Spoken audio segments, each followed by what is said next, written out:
고린도전서 11장 23절에서 29절의 말씀입니다. 다 같이 한 목소리로 봉독합니다.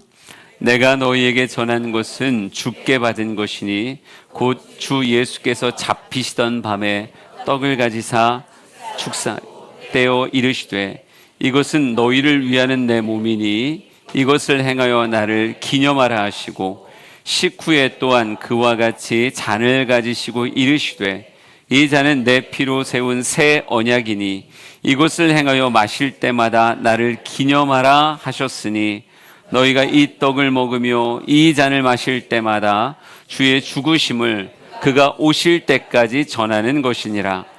그러므로 누구든지 주의 떡이나 잔을 합당하지 않게 먹고 마시는 자는 주의 몸과 피에 대하여 죄를 짓는 것이니라.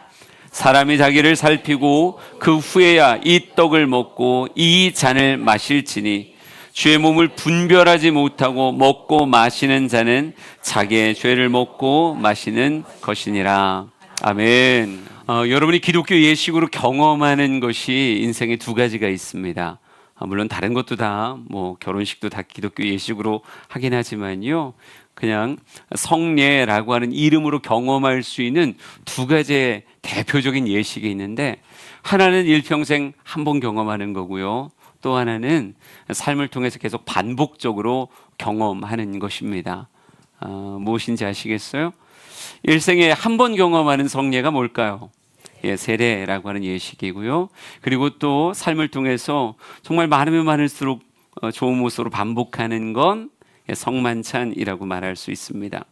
저는 여러분이 세례도 성만찬도 우리에게 주신 거룩한 성례로서 그 의미를 되새기며 그 예식 앞에 나아갈 수 있는 모습이 되었으면 좋겠어요.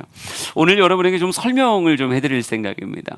첫째, 세례라고 하는 것은요, 하나님 앞에 나의 신앙을 고백하며 평생 딱 한 번 하는 것이라고 말하고 싶어요. 로마서 6장 3절에서 5절까지를 한번 같이 말씀으로 통해 읽어보겠습니다. 시작. 무릇 그리스도 예수와 합하여 세례를 받은 우리는 그의 죽으심과 합하여 세례를 받은 줄을 알지 못하느냐. 그러므로 우리가 그의 죽으심과 합하여 세례를 받음으로 그와 함께 장사되었나니 이는 아버지의 영광으로 말미암아 그리스도를 죽은 자 가운데서 살리심과 같이 우리로 또한 새 생명 가운데서 행하게 하려 함이라. 만일 우리가 그의 죽으심과 같은 모양으로 연합한 자가 되었으면 또한 그의 부활과 같은 모양으로 연합한 자도 되리라. 아멘. 아멘. 강조되는 표현이 있습니다. 우리가 방금 읽었던 로마서 6장에서 강조되는 표현이 있어요. 뭘까요? 합하다라고 하는 표현이에요. 합하다라고 하는 표현이 나중에 5절엔 연합이라고 하는 단어로 바뀌는데, 그리스도와 합하다, 그리스도의 죽으심과 합하여 죄의 용성을 받고 그리스도의 부활과 합하여 새 생명으로 살아가게 되는 거예요. 그래서 세례라고 하는 예식은요, 철저히 주님께 나를 내어드리며 그분에게 합하는 모습이 필요합니다. 그러게 나를 주님께 내어드림에 있어서의 믿음의 고백이 있어야 될진데, 이 믿음의 고백의 출발을 우리는 회개라고 이야기합니다. 우리 성경 말씀 그 다음 한번 같이 볼까요? 사도행전 2장 38절의 말씀입니다. 같이 읽습니다. 시작. 베드로가 이르되 너희가 회개하여 각각 예수 그리스도의 이름으로 세례를 받고 죄 사함을 받으라. 그리하면 성령의 선물을 받으리니. 아멘. 베드로가 이렇게 말합니다. 너희는 회개하여 각각 예수 그리스도의 이름으로 세례를 받아라, 이렇게 말하고 있어요. 그러니까 회개가 선행되지 않은 세례가 세례일까요? 형식은 세례의 모습을 가질 수 있을지 모르겠지만요, 회개라고 하는 이전의 삶을 주 앞에 내어놓고 단절하는 그 돌아섬이 없는 그런 세례는 세례라고 말할 수가 없어요. 그래서 제가 원래 세례는 일평생 딱 한 번 경험하는 건데, 누군가가 유아 세례를 받았건 교회에서 정식적으로 세례를 받은 사람에게 또 세례를 주지 않습니다. 여러분 가운데 나 왠지 세례 다시 받고 싶어요, 이런 마음이 들 수는 있지만, 그래도 정상적인 세례의 예식 안에 세례 교육을 받았고 세례를 행하게 되면 2번 세례를 주진 않아요. 근데 제가 유일하게 세례를 2번 주는 경우가 있습니다. 뭘까요? 군대 세례. 군대 세례는 회개 없이 선물 상자로 이렇게 나오는 경우가 되게 많거든요. 그래서 진짜 회개가 없는 세례라고 하는 건 이전과의 단절이 없는, 나는 죽었습니다 라고 하는 고백이 없다면, 원래 세례라고 하는 것이요, 우리는 지금 물을 손에 담아 머리에 뿌리는 세례를 줍니다. 우리 감리교회에서는 그렇게 하죠. 원래 성경에서의 세례는 어떤 세례일까요? 우리가 침례라고 얘기하는 물속에 아예 담궜다가 빼는 거예요. 물속에 아예 담그는 건 무엇을 상징하는 걸까요? 죽음을 상징하는 겁니다. 예수 그리스도와 함께 내가 죽었습니다 라고 하는 그런 상징을 가지고 그 사람을 물속에 깊이 집어넣습니다. 그리고 물에서 꺼내는 건 무엇을 상징하는 거예요? 이제는 내가 예수 그리스도와 함께 다시 태어나 살았습니다, 중생합니다 라고 하는 고백을 담아 우리가 침례라고 하는 예식을 행하는 거예요. 우리가 비록 침례가 아니라 세례의 모습으로 물을 담아 머리에 뿌리지만 의미는 똑같습니다.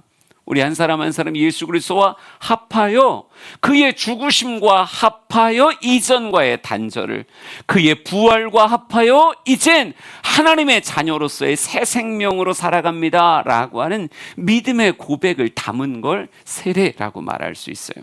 그래서 세례에서 정말 중요한 건요, 이전과의 단절이에요. 이제 돌아오는 토요일에도 결혼식이 있는데, 결혼이라고 하는 게 무엇입니까? 이젠 총각으로 살던 삶을 정리하는 거예요.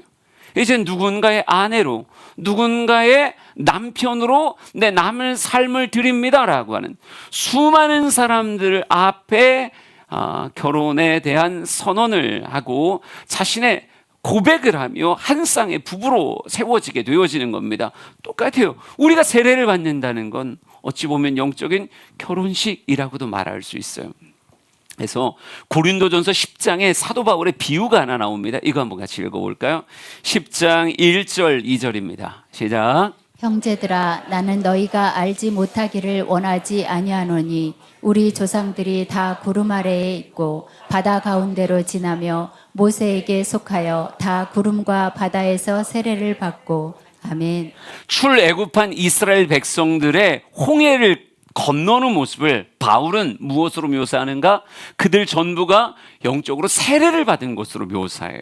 그러니까 그들이 바다 가운데로 지나며 구름과 바다에서 세례를 받았다라고 이렇게 말합니다.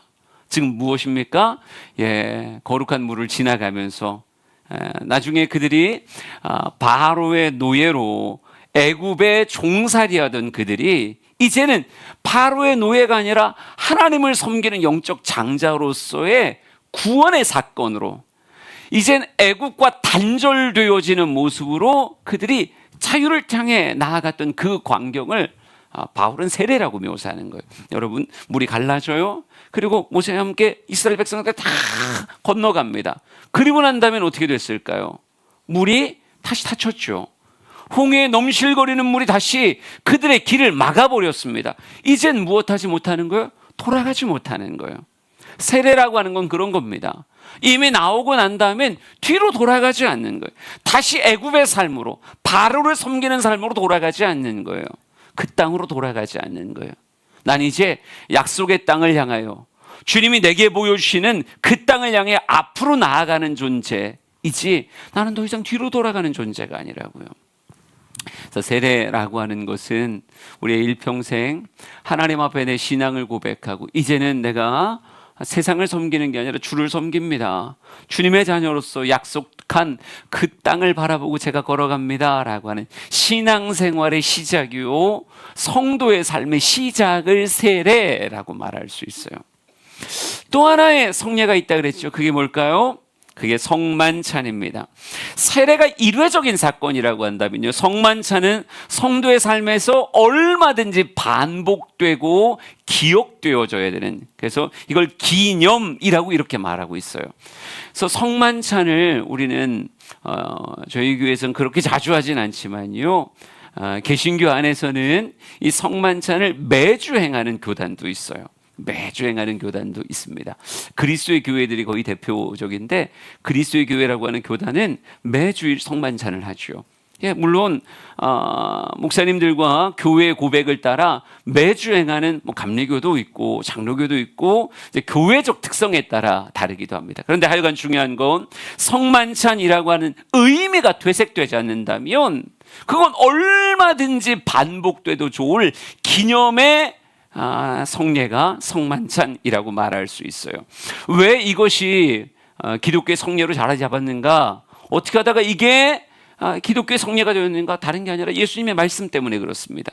누가복음 22장 19절 20절의 말씀을 같이 한 목소리로 읽습니다. 시작. 또 떡을 가져 감사기도 하시고 떼어 그들에게 주시며 이르시되 이것은 너희를 위하여 주는 내 몸이라.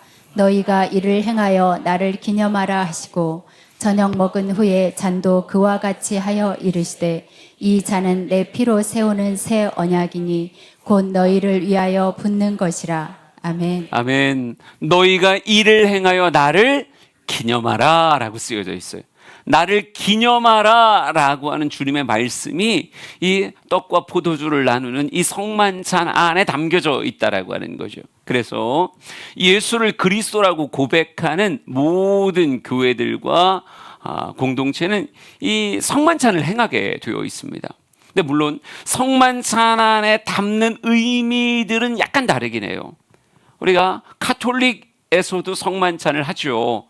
거기도 거의 매주 미사마다 성만찬의 예식을 행합니다. 그런데 약간 지식적으로 알아두면 이 카톨릭의 성만찬 안에서는 이 떡과 포도주를 뭐라고 표현할까요?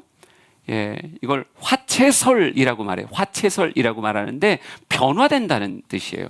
그러니까 집례자가 이것에 대해서 이것은 그리스도의 피입니다. 이것은 그리스도의 몸입니다. 라고 선언하는 즉시 이건 더 이상 빵이 아니고 이건 더 이상 포도주가 아니고 뭐가 되는 거예요? 그 순간 변화하는 거예요. 실제로 변화해서 그리스도의 살이 되는 거고 그리스도의 피가 되는 거예요. 그게 화채설이라고 하는 가톨릭의 나름의 신앙의 고백이죠.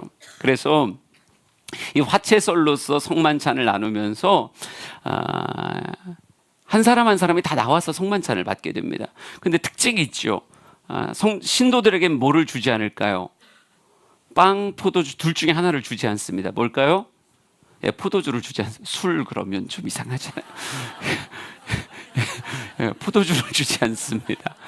예, 그리고 떡을 먹을 때도 어떻게 먹을까요? 손으로 이렇게 집어서 먹을까요? 집어 먹지 않습니다. 와서 그냥 입만 벌려요. 이렇게 입만 벌려요. 입만 벌리면 사제가 입 안에 넣어줍니다. 포도주는 사제들만 줘야지 신도들에게 주지 않아요. 이유는 딱 하나입니다. 뭐 때문일까요?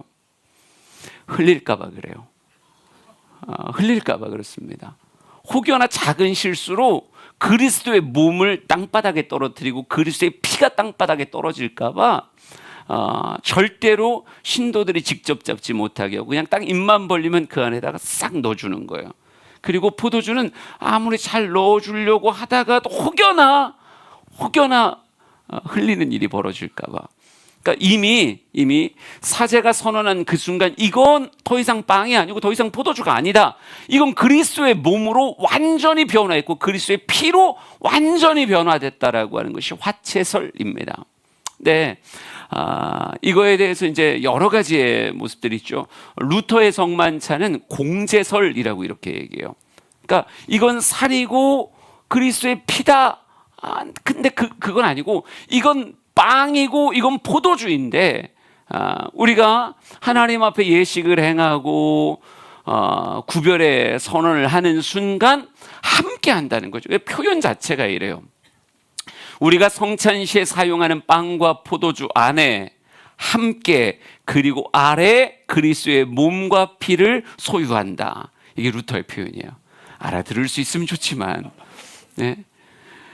우리가 성찬시에 사용하는 빵과 포도주 안에 함께 그리고 그 아래 그리스도께서 함께한다. 그러니까 빵은 빵이고 포도주는 포도주인데 그 안에 그 아래 그 위에 누가 함께하신다? 그리스도와 함께하신다. 그래서 이걸 공제설이라고 표현하고요. 그래서 주장하는 루터의 주장이 그거예요. 무엇이냐면 무소부지하신 하나님, 어느 곳에도 계신 하나님이 지금 이 성만찬 안에 이 빵과 포도주 안에 함께 하신다라고 말하는 거예요. 근데 이렇게 말하는 유일한 이유가 그냥 성경 때문에 그래요. 이것이 내 몸이니 받아 먹으라, 이것이 내 피니 받아 먹으라라고 하는 말씀으로 인해서 그렇게 이야기합니다. 근데 이게 공제설에서 조금 더 변화된 게 어찌 보면 상징이요 기념이라고 하는 쯔빙글리의 고백입니다. 그래서 쯔빙글리는 이렇게 말해요. 빵과 포도주는 우리를 위한 희생제사에 드려진 몸과 피의 표징이다. 이 표징들은 몸과 피가 이렇게 드려진다는 것을 상징하며 우리에게 예수님의 구속사역을 회상시켜준다.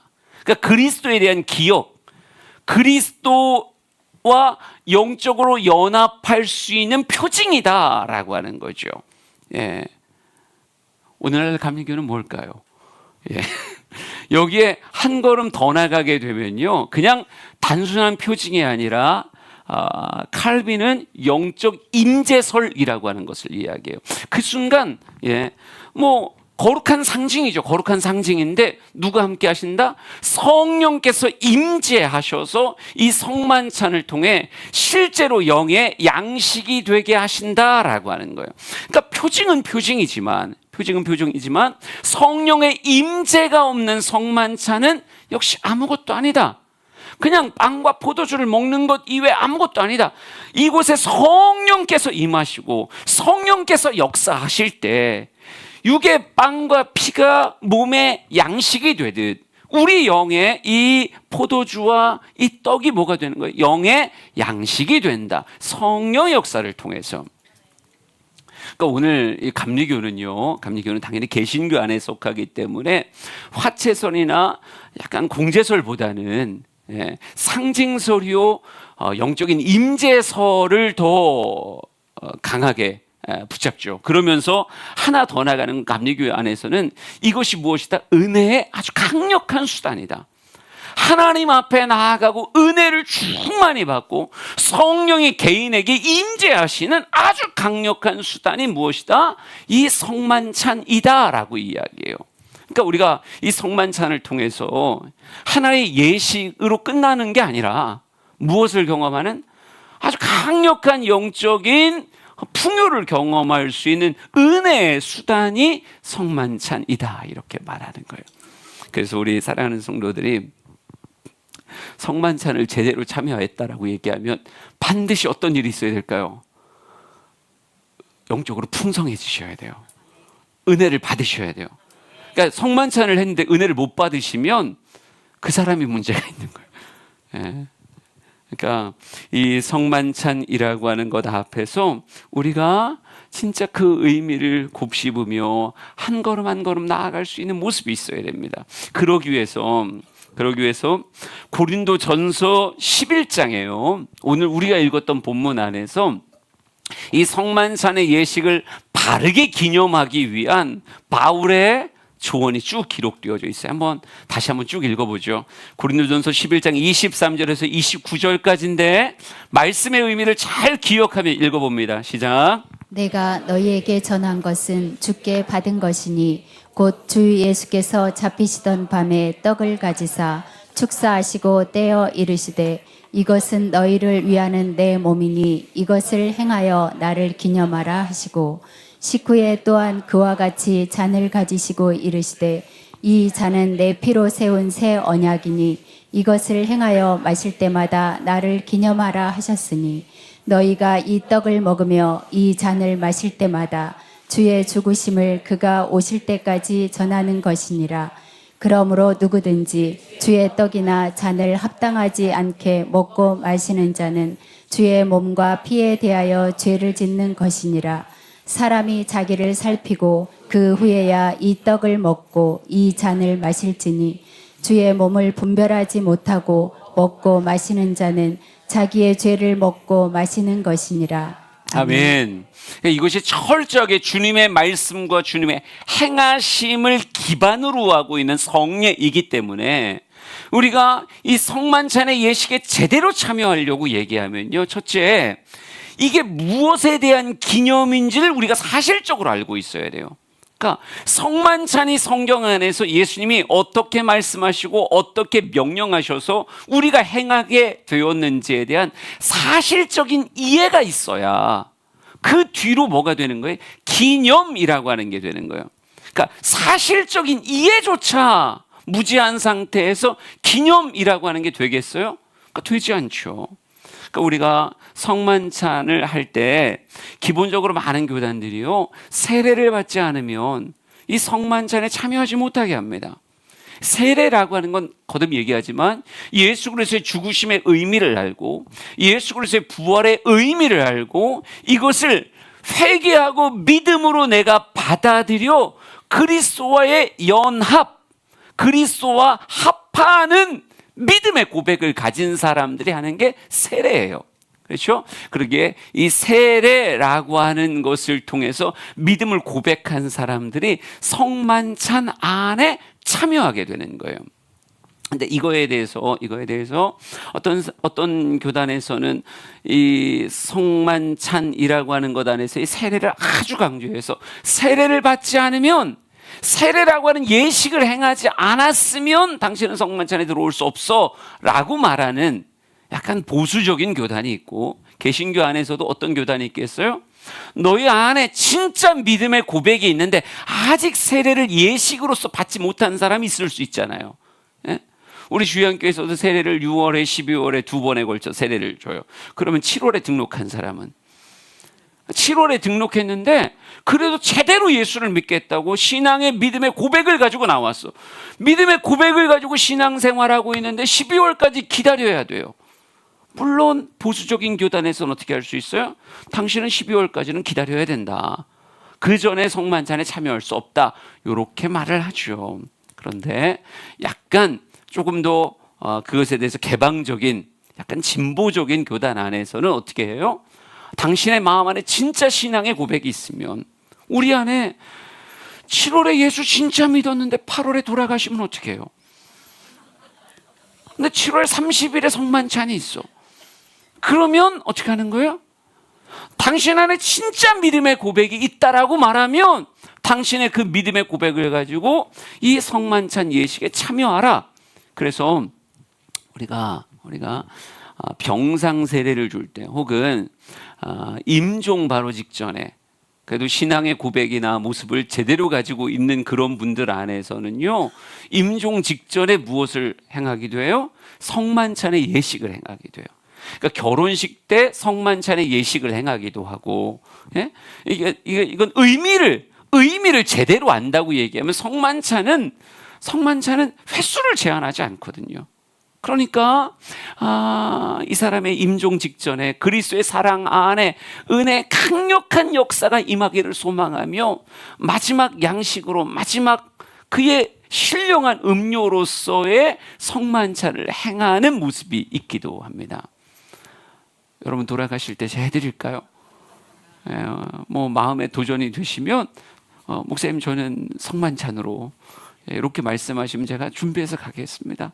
어차피 전 160살을 살 거기 때문에 여러분 다 보내드릴 거거든요. 그러니까 하여간 그래서 저의 생각은 약간 이쪽에 가까워요. 그래서 오늘 아이들에게도 정말 믿음의 고백. 근데 장난같이 먹고 마시면 어떻게 된다고요? 오히려 죄가 된다라고 성경에 써 있어요. 우리 성경 말씀을 다시 한번 봅시다. 우리 11장 27절과 29절 두 절만 다시 읽어볼 거예요. 시작. 그러므로 누구든지 주의 떡이나 잔을 합당하지 않게 먹고 마시는 자는 주의 몸과 피에 대하여 죄를 짓는 것이니라. 주의 몸을 분별하지 못하고 먹고 마시는 자는 자기의 죄를 먹고 마시는 것이니라. 아멘. 군대에서 아이들이 신앙생활할 때 때로는 장난같이 신앙생활하는 친구들 많거든요. 오늘은 초코파이 주면 교회 가고, 떡 주면 불교 가고, 뭐 주면 천주교 가고, 예, 하루에 종교를 막 2개를 다니는 그런 친구들도 있어요. 근데 그런 친구들에게 성만찬이라고 하는 것을 할 때 제가 실제로 들었던 이야기 중에 하나가 그거였어요. 애게 이거 누구 코에 붙이라고. 애게 이거 누구 코에 붙이라고는 포도주 잔이 너무 작다. 주고 있는 그 전병이 너무 조만하지 않냐, 이렇게 얘기하는 거죠. 여러분, 그게 딱 전형적인 주의 떡이나 잔을 합당하지 않게 먹고 마시는 모습인 거예요. 이건 육의 양식으로서의 포도주를 주고 육의 양식으로서의 떡을 나누는 게 아니라 철저하게 무엇을 기념하여?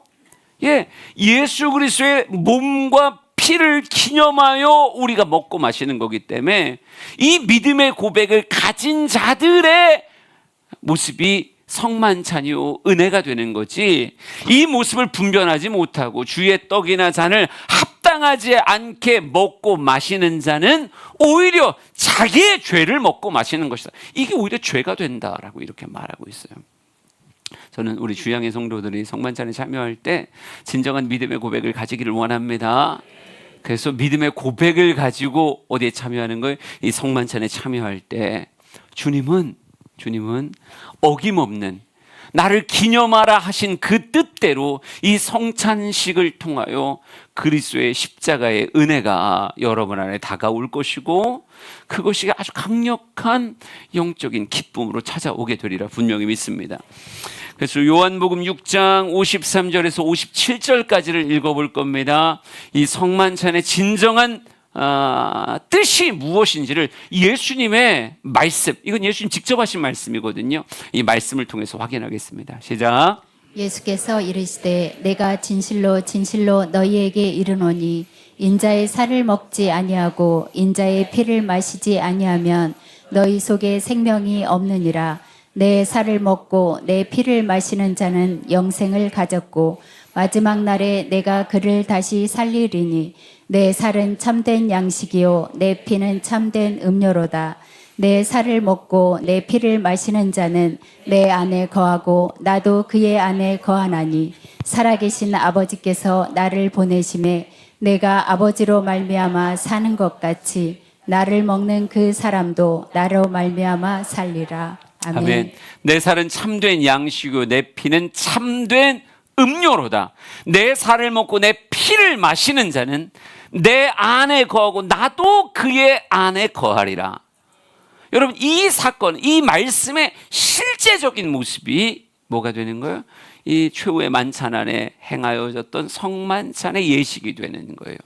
그러기에 우리 사랑하는 성도들은 이 의미를 가슴에 새기고 이 성찬 시간에 참여해야 될 줄 믿습니다.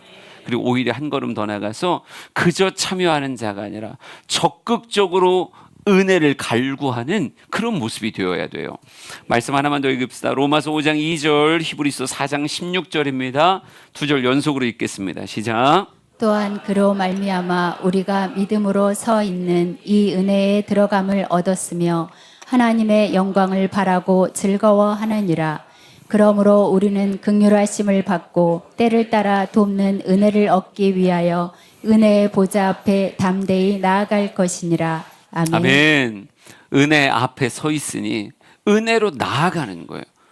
은혜의 이 문이 우리에게 열려 있으니 정말 은혜를 받기를 갈망하는 마음으로 은혜의 보좌 앞에 나아가는 거예요. 그러니까 이 성만찬의 예식 가운데 여러분이 열린 은혜의 문, 성만찬은 여러분의 욕구로 열리는 게 아니거든요. 이게 교회와 목회자의 모습 안에서 여러분에게 기회들이 열려지는 거예요. 그러니 이 열려진 기회가 우리에게 주어질 땐 적극적으로 은혜를 얻기 위하여 은혜의 보좌 앞으로 무엇한다? 담대히 나아가는 모습이 있어야 됩니다. 그러니까 성만찬은 소극적으로 감당하는 게 아니고요. 그냥 왔으니까 집고 왔으니까 마시고 그냥 왔으니까 그러는 모습이 아니라 보다 적극적이어야 돼요. 이곳에서 같이 기도합시다. 그럼 진짜 기도를 하는 거고, 우리 같이 찬양을 부릅시다. 그러면 진짜 찬양을 부르는 거예요. 그리고 기도하고 그리스도의 몸을 취합니다 라고 얘기하면 정말 기도하며 그리스도의 몸을 내가 그 영적인 양식을 취합니다. 그로 말미암아 내가 그 안에, 그가 내 안에 거하는 참된 연합, 참된 합함의 길을 내가 걷습니다. 이 고백을 가지고 들어오는 거예요. 할렐루야. 우리 이제 성만찬의 예식을 같이 행할 건데 우리 사랑하는 성도들의 마음 안에 진짜 주님 앞에 나를 내어드리며 주님과 연합을 소망하는 이 예배의 시간이 되길 간절히 소망합니다. 준비되셨습니까? 아멘. 예, 우리 같이 먼저 기도하겠습니다. 우리 회개의 기도를 할 거예요.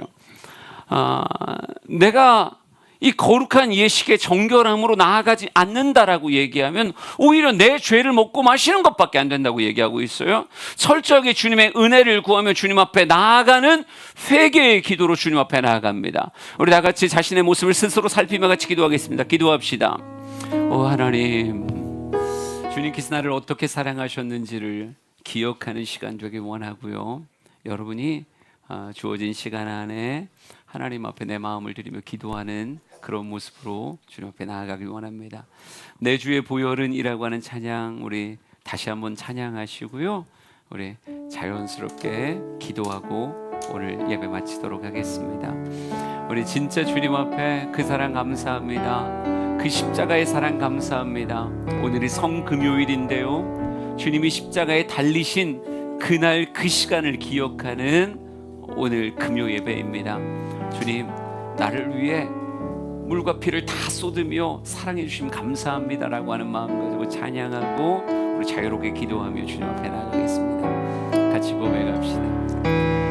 내 주의 보혈을 정하고 정하다 내 죄를 정케 하신 주 날로라 하신다. 내가 주께로 지금 가오니 십자가의 보혈로 나의 씻어 우리 한 번만 더 부르겠습니다. 내 주의 보혈, 내 주의 보혈 기도의 자리로 나아가셔도 좋습니다. 정하고 정하다 내 죄를 정케 하신 주 날로라 하신다. 내가 주께로 지금 가오니 십자가의 보혈, 십자가의 보혈로 내가 주께로 지금 갑니다. 내가 주께로 지금 가오니 십자가의 보혈로 다 눈을 감고 주님 앞에 나아갑시다. 내가 주께로 지금 갑니다. 내가 주께로 지금 가오니 십자가의 보혈로 날 씻어주소서. 하나님이 성금요일을 통하여 우리가 주님의 십자가의 사랑 안에 깊이 들어가게 하여 주시옵소서. 은혜를 누리는 이 시간이 되게 하옵소서. 기도의 문이 열려지게 하여 주시옵소서. 우리 주여 세 번 부르짖고 통성으로 같이 기도하며 주 앞에 나갑니다. 주여